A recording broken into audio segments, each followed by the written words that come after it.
Okay, good evening po sa bawat isa. Let's start our midweek service, our prayer meeting. Let's all stand.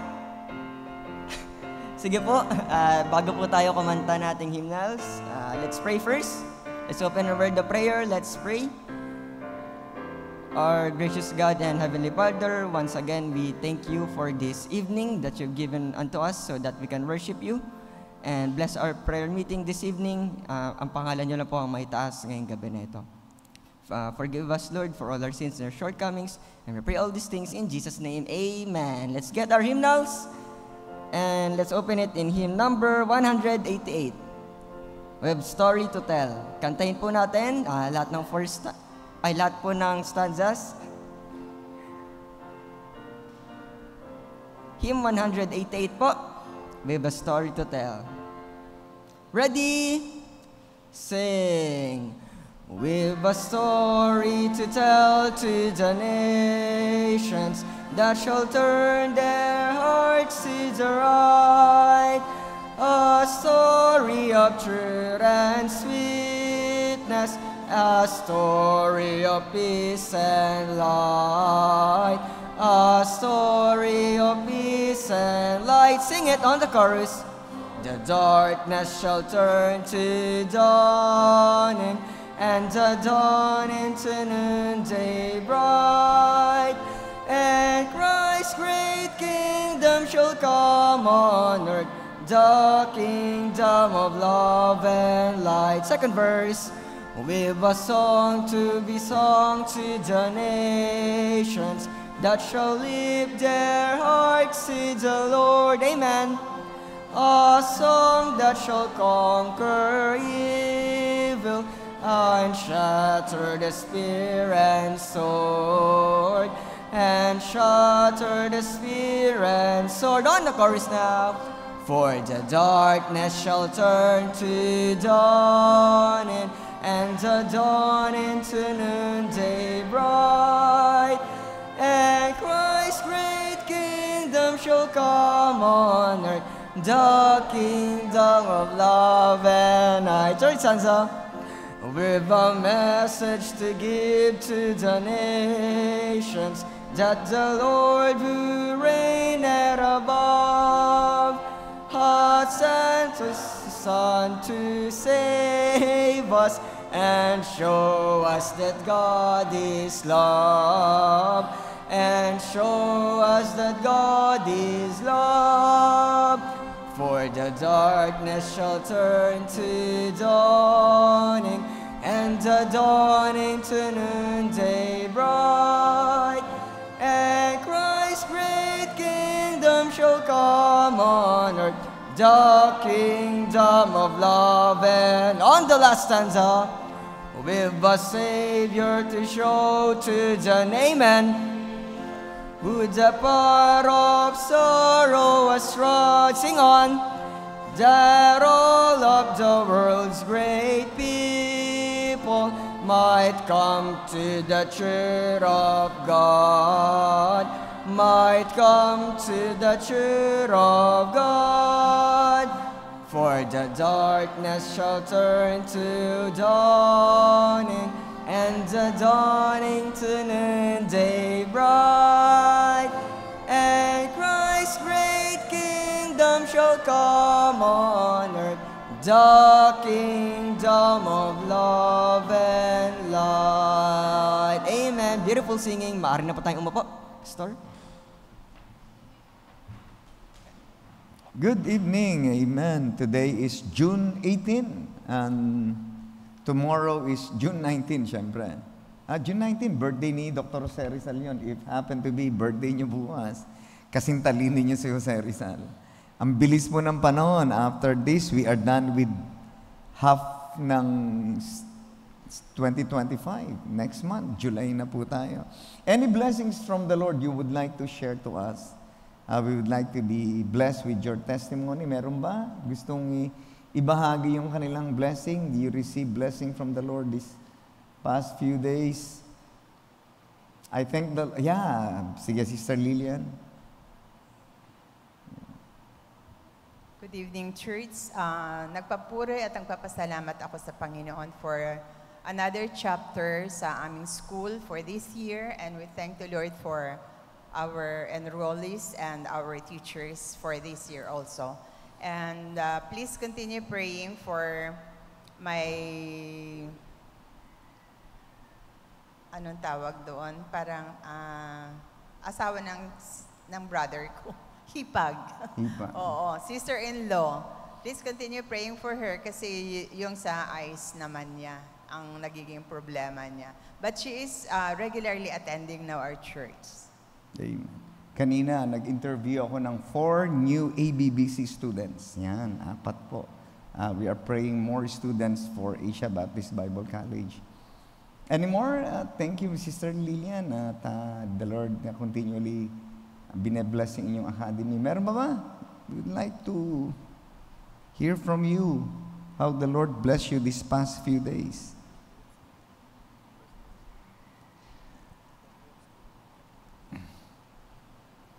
Sa mga estudyanteng naka-enroll ulit, anong provision ng Panginoon? Meron ba? Hey, Brother Enzo, nakatingin ka sa akin. Meron ba? Wala na. Graduating ka na ba this year? Hindi pa. Hindi pa pala. Okay. Meron ba? Ayan, Sister Vicky, na-miss ka namin last Sunday, may sakit ka raw Pero ngayon, nandirito ka. Sige po, Sister Vicky, what is your blessing? Good evening po. Yes, I would like to thank the Lord. Ito pong first week ng June, nabigyan po kami ng pagkakataon na binigay ng gift ng Panginoon sa amin na makapag-travel. First time po in my life na makaalis ng bansa. And yung safety na pinagpipray namin sa Panginoon ay pinagkaloob niya, pati po yung bonding namin magpamilya, yung joy and na binigay po sa amin ng Panginoon ay it's really great, Pastor. And after that, binigyan din ako ng strength ng Panginoon na maka-attend sa Teresa. So sabi ko nga sa Panginoon, Lord, strength me kasi syempre yung pagod namin doon sa pag-travel namin, itutuloy ko sa Teresa, pero talagang napakabait ng Panginoon dahil tinulungan niya ako. And after that, so siguro dahil wala kami mga tulog, pagod, nagkasakit nga ako, pero nagpapasalamat ako sa Panginoon dahil at least nagkasakit ako na nakapag-serve sa Panginoon kaysa nagkasakit ako na hindi ako nakapag-serve. So yun po, so nagpapasalamat po ako sa Panginoon dahil okay na po ako ngayon at I really thank the Lord. I'm very happy dahil nakagawa ko po yung gusto kong para sa Panginoon. So, yun lang po. Thank you po. Amen. Salamat at nakapagbakasyon ka out of the country. Wow. Sa Vietnam yata yan, ano? Wow. Amen. Thank you. Praise the Lord for that. Meron ba mo? Yeah, Brother Patrick. Any blessings? Yan. Good evening po, Church. I receive blessings from the Lord po sa first day of school and nagpapasalamat din po ako sa Panginoon dahil po nakakasabay na po ako ngayon. And I bless po sa teacher ko po na binigyan niya po kami ng pagkakataon na magkakaklase na kung ano po yung religion namin is binigyan niya po kami ng pagkakataon makapag-pray in the religion po. Kasi po last time po, yung teacher ko po is Roman Catholic po lang talaga yung ginagamit na prayer. So, blessings po sa akin yung teacher ko ngayon. Amen. Sige. At Patrick, tapusin mo na yung pag-aaral mo. Amen. Kundi, tatapusin ka namin. Sige, anak, iba yung may pinag-aralan. Maganda yan. Kahit anong hirap. Pag may pinag-aralan ka, ano yan. Totoo yan sinasabi ng matatanda, yan yung kayamanang hindi mananakaw sa'yo. Malalaman mo yan pag nakapagtapos ka ng pag-aaral. Sige, pagpatuloy mo yan. Meron ba? Amen for that. Luan, meron ka na? Kala ko meron ka, nakatingin ka sa akin. Okay, so if you don't have, so let's get our partner. Don't forget to pray for our brethren na nasa prayer list po. You can get one dyan po sa ating entrance. Okay, let's pray for each other. Come on.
Panginoon, salamat po at kayo po ay nakikinig sa aming mga panalangin. Salamat po at we gather together. We know that the windows of heaven are open. The throne of grace is waiting for our prayer request.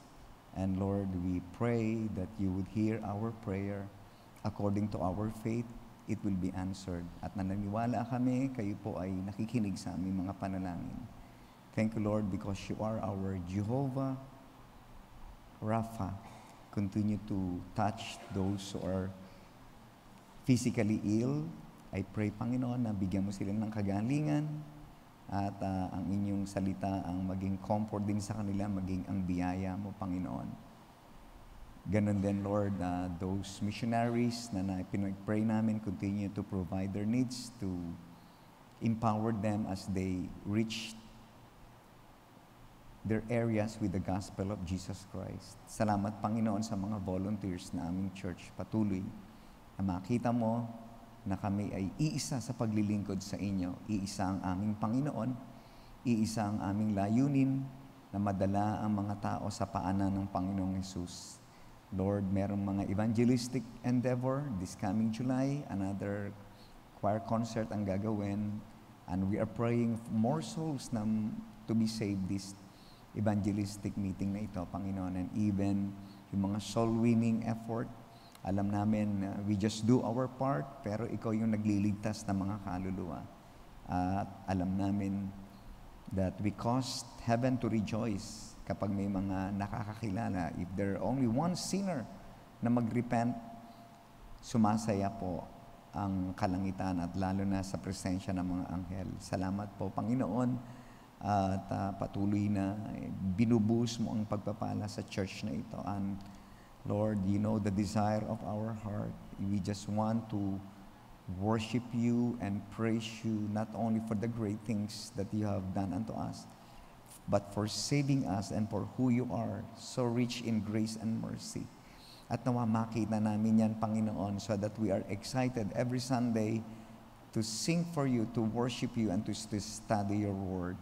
Salamat sa mga prayer warriors. Every Wednesday, they are here to pray for each other. At alam namin, nandun ang kapangyarihan mo sa mga panalangin. The reason why the church continues, the reason why members still hold on with their faith is because of prayer warriors, that they continually bend their knees and ask the mercy of the Lord to answer our prayer. Salamat po, Panginoon, sa iyong kabutihan sa amin at hindi papantayan ng anumang material na bagay ang lahat, lalo na ang dakilang kaligtasan na pinagkaloob mo sa amin. Salamat din every Sunday for the victories na binibigay mo sa aming church, sa mga salita po ninyo na naitanim sa mga puso ng tao, na lumago ito, mag-grow, yung mga new believers, mag-grow sila sa kanilang faith, yung mga Christian patuloy na mag-matured. Tulungan mo, Panginoon, iwaksi mo ang hindi magandang gawa ng dyablo. Dalangin ko, Panginoon, protect us from the destruction of the enemies. We just pray that you would bind us with thine love. Makita mo yung spirit ng unity, humility, and charity among the members. Salamat sa mga fellowship, even the married men ng Father's Day. Napakaganda po ng fellowship namin, and we are praying for more this kind of spirit in our church. At pag makita mo na united ang bawat isa sa amin, wala pong tatalo dyan, Panginoon. If people are united with one goal, with one Lord, with one mission, marami po kami magagawa habang hindi ka pa dumarating, Panginoon. Masumpungan mo na ang mga mananampalataya ay naglilingkod sa inyo this coming Sunday. We are praying, Panginoon, ng another victory. We are praying for more people that would dedicate themselves sa Panginoon. Makita namin ang mga kabataan na naglilingkod sa inyo, such a great joy na sila po ay nagpapatuloy. Even yung mga adult po namin ay patuloy na mangusap kayo, yung mga nakakalimot, tapikin mo ang kanilang mga tap their back, Panginoon, at i-remind mo sa kanila ang kanilang duty and responsibility. na ikaw ang unahin sa aming buhay. Lord, we thank you for all the victories, all of this. It's because of your grace upon your people. And continue to bless us with your word later on as your servant preaches your word. Salamat po sa pakikinig mo sa aming mga panalangin. Salamat po sa iyong pagpapagaling. Salamat sa iyong provision. Salamat po, Panginoon. And you're so good to us. Truly, God is good. Pagpalain mo, Panginoon, patuloy kami. In Jesus' name we pray. Amen.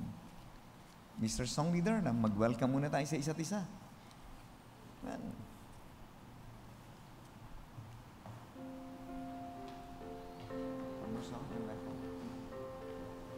Okay, thank you, Pastor. Sige po, masaya po ba ang bawat isa? Amen? Amen. Sige, tayo po tayong lahat. Kamayan po natin ang bawat isa as we sing 1 John 4, 7 and 8. Beloved, let us love one another,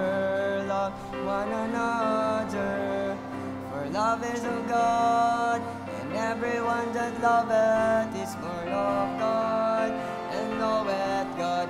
He that loveth not, knoweth not God, for God is love. God is love. Amen. Don't miss a hand, beloved. Let us love one another. 1 John 4, 7 and 8. One more time. Beloved, let us love one another. Love one another. For love is of God, and everyone that loveth is born of God, and knoweth God. He that loveth not, knoweth not God, for God is love. God is love.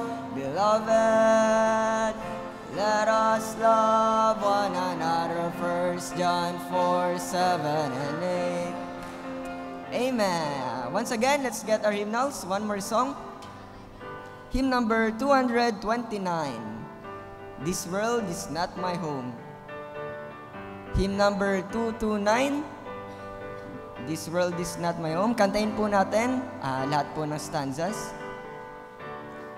This world is not my home. On the first stanza, ready? Sing. This world is not my home. I'm just a passing through. My treasures are laid up somewhere beyond the blue. The angels beckon me from heaven's open door, and I can't feel at home in this world anymore. Oh Lord, you know I know no friend like you. If heaven's not my home, then Lord, what will I do? The angels beckon me from heaven's open door, and I can't feel at home in this world anymore. Second stanza. They're all expecting me, and that's one thing I know. My Savior pardoned me, and now I onward go. I know He'll take me through, though I am weak and poor, and I can't feel at home in this world anymore. Oh Lord, you know I have no friend like you. If heaven's not my own, then Lord, what will I do? The angels beckon me from heaven's open door, and I can't feel at home in this world anymore. Third stanza. I have a loving mother up in glory land. I don't accept her up until I shake her hand. She's waiting now for me in heaven's open door, and I can't feel at home in this world anymore. Oh Lord, you know I have no friend like you. If heaven's not my home, then Lord, what will I do? The angels beckon me on heaven's open door, and I can't feel at home in this world anymore. Last stanza. just up in glory land, we'll live eternally. Amen. Just saints on every hand are shouting victory. Their song of sweetest praise drip back from heaven's shore, and I can feel at home in this world. On the chorus, oh Lord, you know I have no friend like you. If heaven's not my home, then Lord, what will I do? The angels beckon me from heaven's open door, and I can't feel at home in this world anymore. Amen for that beautiful singing. Please be seated, Pastor.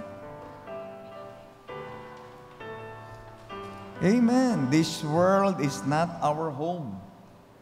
Okay? Hindi talaga tayo taga rito. No? Someday, we are going to leave this place and the Lord will take us home. Okay? Sige, aral tayo ng Bible. Let's open our Bible to the book of Matthew. Matthew chapter 6. We are going to read one verse only in Matthew chapter 6.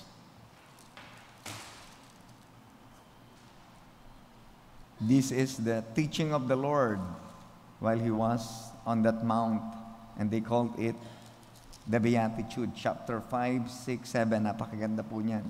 So, meron akong preaching series about this, hindi ko pa napipreach. Pero maganda yan, the Beatitudes, napakaganda yan. But we are going to talk only Matthew chapter 6 in verse 24. Sabi ng Bible, sabi ng Panginoon, it's written in red letters, meaning to say, they were directly uttered by the Lord Jesus Christ. In verse 24, sabi ng Panginoon, no man can serve two masters, for either he will hate the one and love the other, or else he will hold to the one and despise the other. You cannot serve God and mammon. Panginoon, salamat po sa pagbabasa ng inyong salita. Salamat po at meron pong Word of God na naisulat upang sa ganon ay malaman namin ang kaligtasan na iyong ibinigay sa sangkatauhan. Ganon din, upang magabayan kami na mga tumanggap at inari inyong ganap. Salamat po at inyong salita ang silbing comfort namin, gabay namin sa buhay na ito. Hindi pansamantala lang po ang aming buhay sa mundong ito.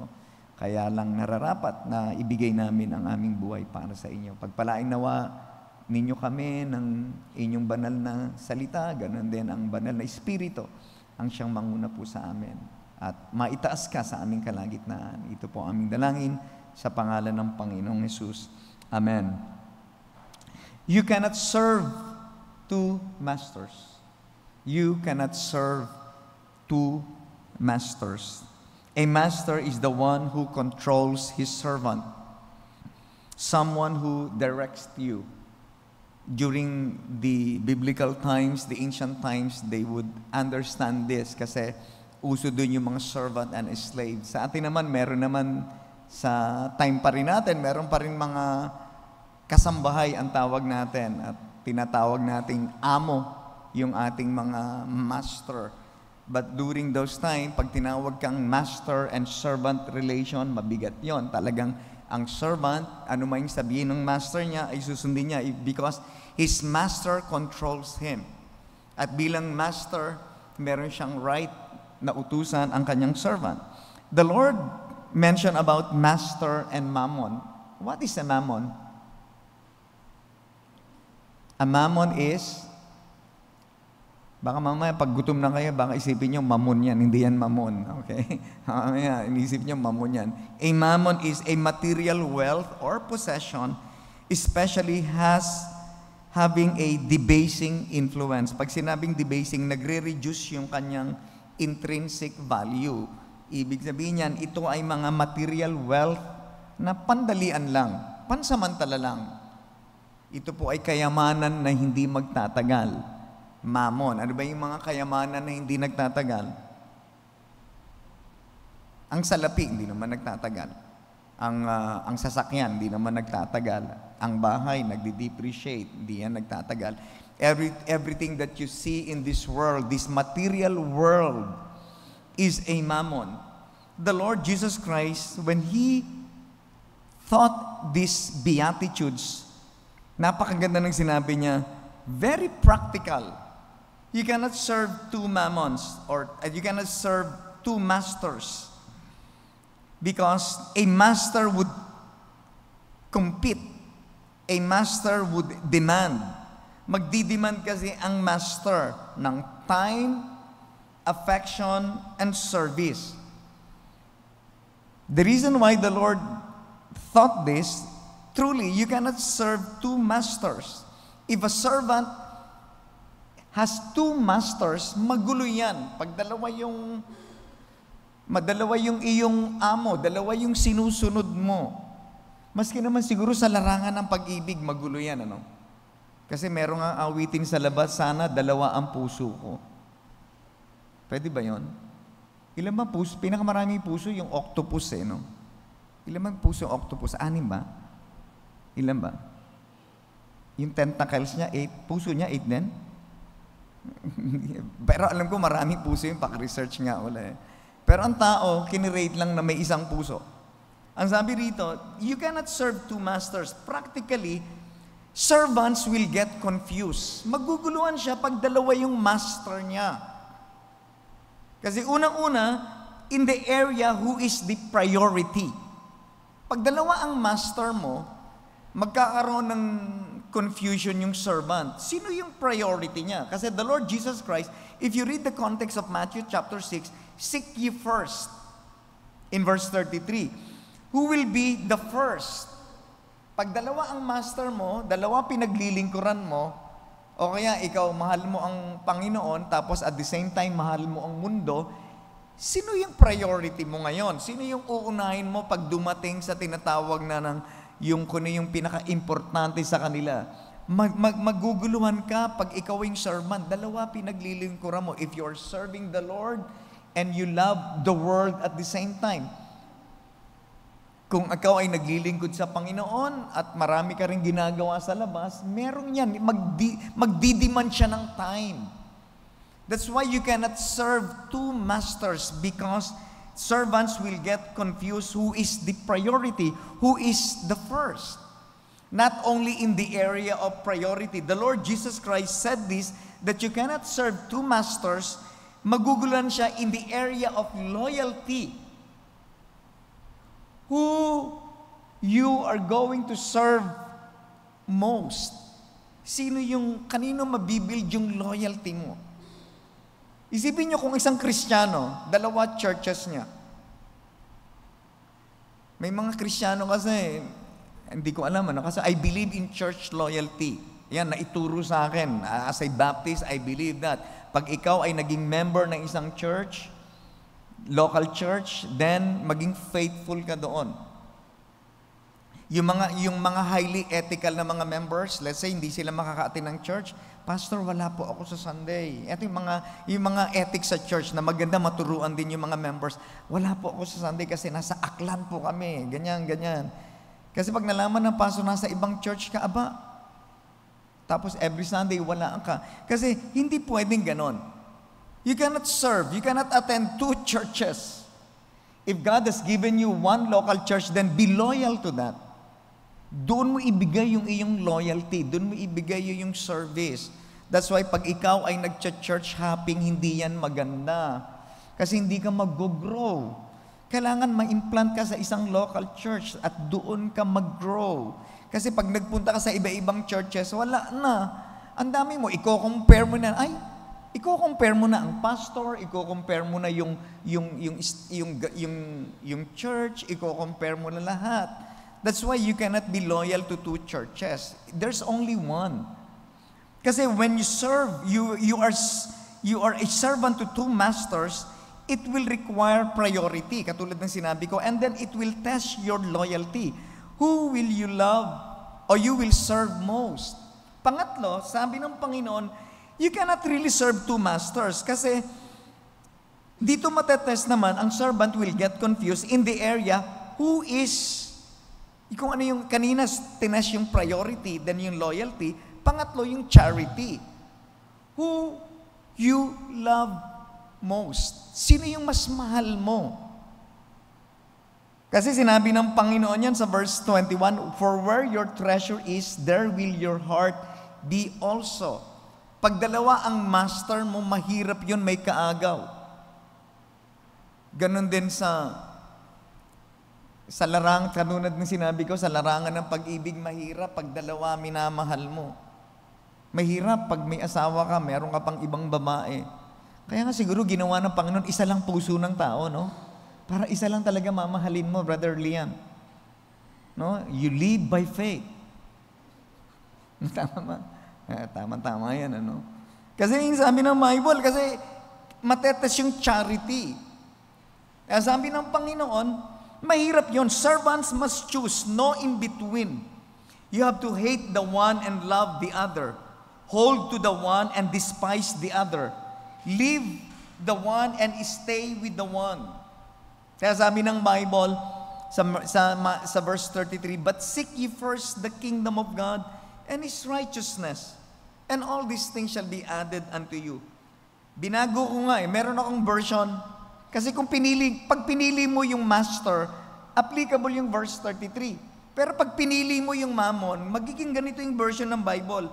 "Seek ye first the kingdom of mammon, and his temporariness, and all miseries shall be added unto you." Ganun pala mangyayari dyan.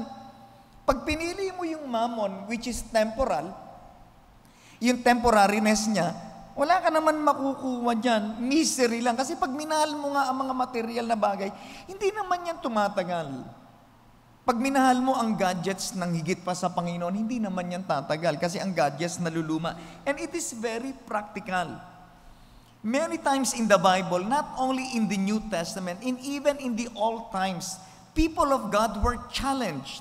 Remember when Moses stood up there, when he went down from that Mount Sinai, nung na-receive niya yung 10 Commandments, yung mga tao, gumawa sila ng idol, ng golden calf.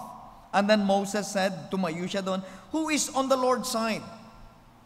You cannot serve God, you cannot be receiving the 10 Commandments, and at the same time, you are worshiping this golden calf. Sabi ng Panginoon, kaya nga sila tinanggal from Egypt. The reason that why they were delivered from Egypt is because they are going to serve the very God of Abraham, the God of Isaac, the God of Jacob in the promised land. And all of a sudden, naglagay sila ng golden calf. And Moses challenged the people, you cannot serve the Lord and at the same time with this golden calf. And who is on the Lord's side? If you are on the Lord's side, then go to the other side. And we know that the other side is the enemy's side. There is no such thing as in between. Even after Moses, Joshua stood up and challenged God's people. Choose you this day whom you will serve. Hindi pwedeng dalawa. Hindi pwedeng hakap mo ang Panginoon every Sunday, and then from Monday to Saturday, hakap mo naman yung sanglibutan. Hindi pwedeng dalawa. Kumakanta ka ng mga makalangit na paawit pag Sunday, pero pag ordinary day, hindi na makalangit yung awitin mo. We know worship mo ang Panginoon every Sunday, you respect and you study Bible characters every Sunday, and then pagdating ng ordinary day, iba na yung kausap mo, hindi na ang Panginoon ang bida sa buhay mo. And you can never do that. You can only be a servant to one master. If you choose God, then piliin mo siya kasi pinakita ng Panginoon, if you're going to choose the Lord as your master, the Lord presented in the whole book of Matthew chapter 6, na kapag pinili mo siya, inuna mo siya, ginawa mo siyang priority, and you become loyal to the Lord, siya yung una mong pag-ibig. Ano sabi ng Bible? Take no thought of your life. The reason why you are worried, the reason why you are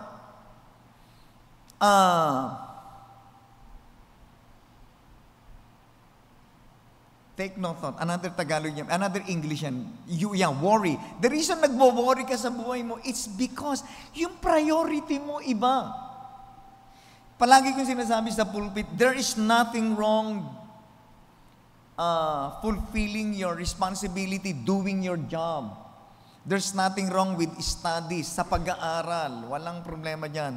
As a testimony sa biyaya ng Panginoon, nung nag-college ako, sabi ko, kasi ito problema ng mga estudyante, pastor, sabi nga, pag nag-i-encourage ako ng mga estudyante, ba't di ka na nag-church?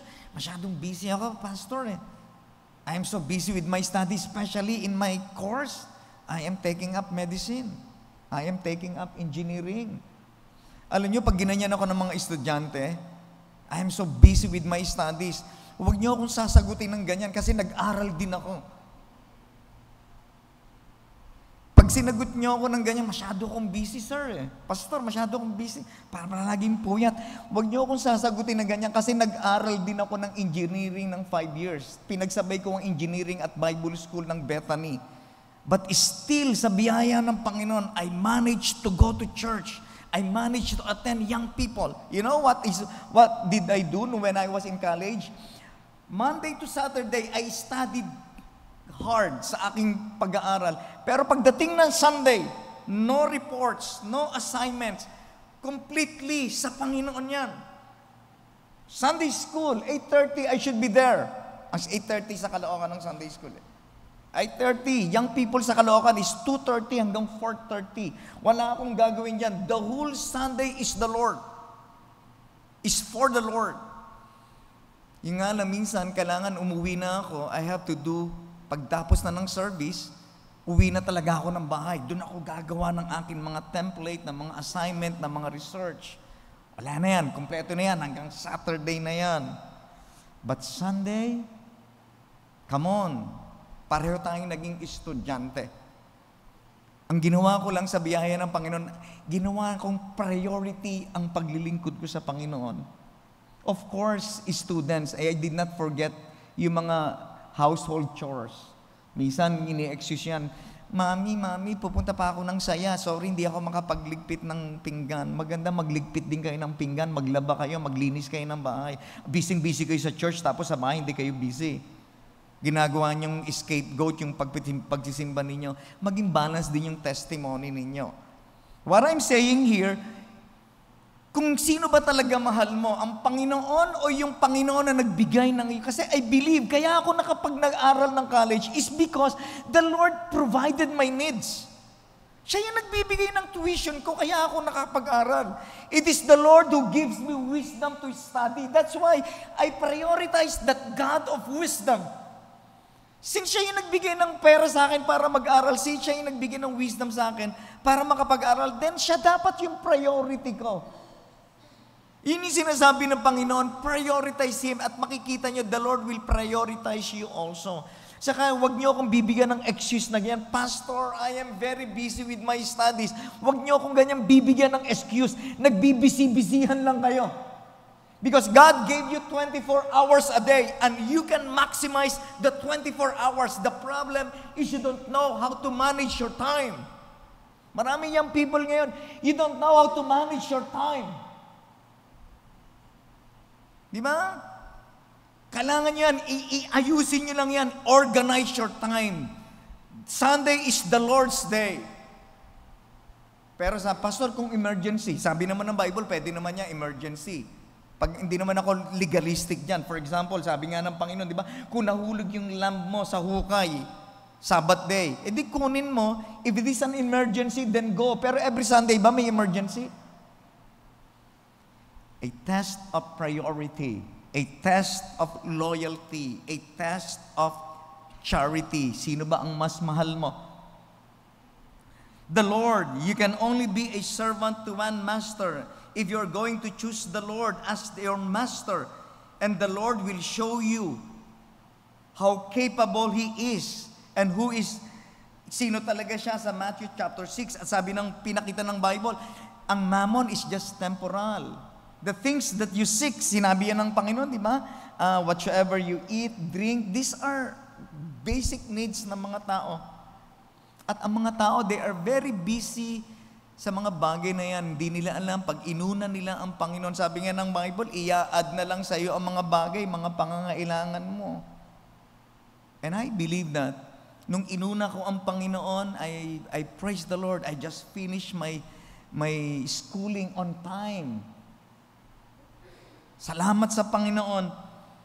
Mammon is a temporal thing. God is eternal. Then choose what will last in eternity. Ang mammon, temporal lang naman yan eh. Pero ang patungkol sa Panginoon, His righteousness, God, He is eternal and choose those things that will last in eternity.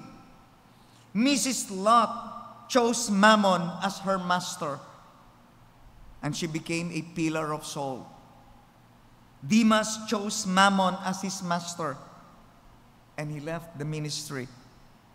Judas chose mammon as his master, and he took his own life.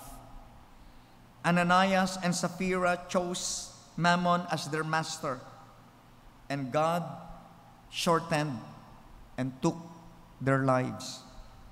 The widow with 2 mites chose God as her master, and Jesus bragged about her giving.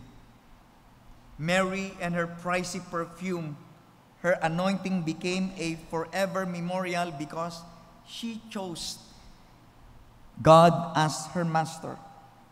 Paul chose Christ as his Lord and Master, and he finished his course.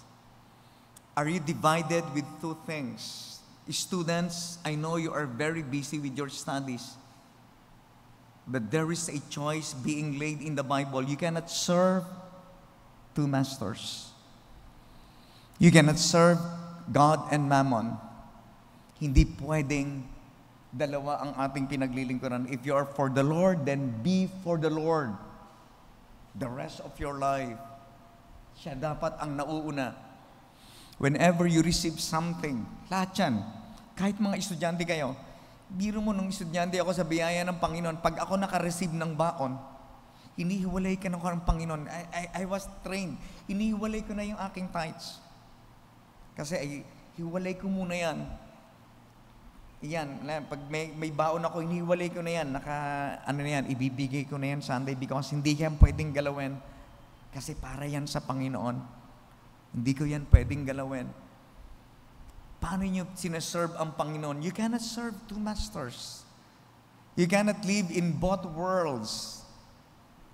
Kung ikaw para sa Panginoon, then the rest of your life, ibigay mo yung buhay mo sa Panginoon. I-prioritize mo palagi ang Panginoon sa buhay mo. The Lord will really know kung siya ang priority mo. That's why the Lord asked Peter, Peter, lovest thou me? Mahal mo talaga ba talaga ako, Peter? Lovest thou me more than this? Am I really your priority, Peter? Tinanong talaga siya ng Panginoon eh. Kasi bago umakyat ang Panginoon, before the Lord was crucified, sabi ng Panginoon, Peter, I will make you fishers of men. And the Lord resurrected already. Nung ang Panginoon nagpakita na kay Peter many times, 2 times na nagpakita ang Panginoon na nag-resurrect siya. And Peter went back to fishing. What happened, Peter? Kaya ang Panginoon, binigyan siya ng sample. Nung nandun siya sa shore, ilalag niya yung net niya on the right side of the boat. And pagkuha nila, 153 fishes. Kaya sabi ng Panginoon, Peter, kaya kong magbigay ng maraming isda. Nakakalimutan mo, ako ang gumawa ng isda sa dagat. Nakakalimutan natin, ang Diyos ang gumawa ng time. Hey, I want you to know, 24 hours, God gave us 24 hours. He created time for us. So wag niyong nanakawin yung time para sa Diyos. He gave us 7 days in a week. Wag niyong kukunin yung isang araw sa Panginoon. Matetest naman ng Panginoon yan kung mahal mo siya. Alam ng Panginoon kung yung puso natin, kung mahal natin siya. Alam ng Panginoon kung yung puso natin, siya talaga ang number 1. Alam ng Panginoon kung puso natin, if He is our number 1 priority. God knows if we are loyal to Him. God knows if we love Him or not. I tell you, you cannot serve 2 masters. Minsan, nagpapakita tayo ng 2 master. Pagdating natin sa Sunday, minsan, honestly, nagiging master natin to eh. Bakit? Sometimes we spend time with this than prayers and reading the Bible. Huwag na tayong ano tayong dito? Huwag na tayong magpaka-hipokrito. Huwag na tayong magpakamalinis. Sometimes we love our cell phone more than the Word of God. Sometimes we love our cell phone more than prayer time. Sometimes we love sports more than God. Sometimes we love material things more than spiritual things. Sabi ng Panginoon, hindi niyo ako kayang dayain. You cannot serve two masters because servants will get confused. Who is first? Who you will serve most? And who you will love most? This evening, who is your master really? Salamat, Panginoon, sa gabing ito. We are reminded the Lord Jesus Christ in the Sermon of the Mount, the things that we see are just temporal, but the things that we cannot see are things that are eternal. O Lord, forgive us if the world is our master. Forgive us if material things are our master. Forgive us if gadgets of this world are our master. Very practical, the Lord, in His preaching, in His teaching, if we could only choose Jesus Christ or God as our master, He could provide everything, then our needs. He could provide all of these things that we ask for. Panginoon, alam namin, Ikaw talaga ang aming provider. Ikaw talaga. Dapat Ikaw talaga yung aming master sa buhay namin. If you would be our master, then we must surrender everything. If you would be our master, then we would spend more time in reading your word. If you would be our master, then we will spend more time in praying. We will spend more time in serving Thee, in worshiping Thee. And these things would last in eternity. Sana makita namin ang truth, ang reality na yan. We can never serve two masters. We are going to hate the one and love the one. At nawa, Panginoon, Ikaw ang maging master ng aming buhay. Thank you, Lord, for this simple truth in the Bible. Baunin namin to at isabuhay namin hanggang bukas, hanggang sa mga susunod na araw at makikita namin kung paano mo rin pagpapalain ang mga buhay namin. Kung paano mo rin ipapakita ang iyong kabutihan sa amin. Salamat po, Panginoon. Seek you first the kingdom of God and His righteousness, and all these things shall be added unto you. That verse in the Bible will remain true and will forever be true. At nawa, kung Ikaw ay mauna sa aming buhay, salamat po sa mga assurance na hindi mo kami pababayaan. Continue to bless your people. Bless our offering for this evening. Lord, as we go to our respective places, may your grace and protection be upon us. This coming Sunday, please bring us back again to worship Thee in Spirit and in truth. Thank you for loving us. Yes, we love You because You first love us. Thank You for the opportunity that we could serve the Lord of Lords. We pray all these things in Jesus' name. Amen. Let's get our offering.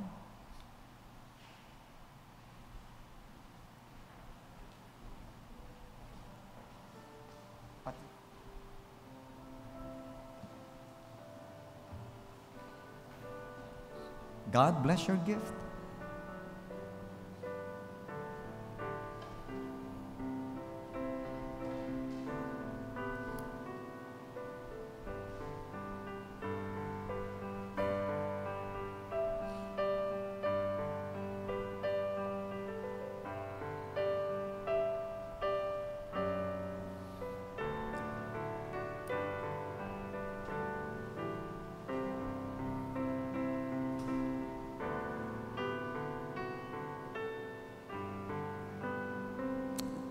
Amen. Those who are online at on-site, this coming Sunday, go to church. Huwag lang online. Kung kaya niyang pumunta, wala namang sakit, pumunta and worship us here. No? Wag masanay sa online, okay? Lahat punta rito. Mag-gather tayo, sabi ng Bible, wag nating kalimutan yung pag-gather natin. Praise the Lord for that, okay? See you on Sunday po. God bless you, everyone. You're dismissed.